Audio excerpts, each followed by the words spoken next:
In this tutorial, I'm going to show you how to disable the yellow highlighting inspection that appears along the scroll bar in Android Studio. This highlighting is common when you have an onTouchListener or other code that the Android Lint System inspects and highlights in yellow as warnings. So to disable this for each individual file, you can go to the right side over here where it's highlighted and right click.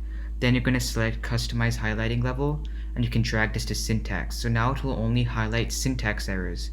For example, if I were to delete this brace over here, you can see it's highlighted in red. In addition, you can still use filters, which I covered in a previous tutorial, such as the to-do filter, and it will also show the tag over here, but it will not show it for warnings anymore.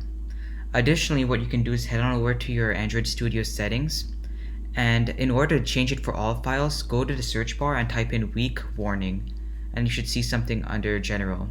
Over here it says weak warning. You're going to uncheck the boxes for error stripe marks and effects.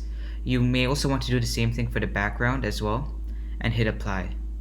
So now it will disable all the highlighting for warnings. And when you look over here in our onTouchListener, if I were to go back to the inspections, you can see that nothing is being highlighted because I disabled highlighting for the warnings. And that is how you get rid of the yellow highlighting that comes up in Android Studio. Make sure to follow IJ Apps on Instagram and join the Discord server to communicate with fellow Android developers and ask questions. Until then, happy developing from IJ Apps.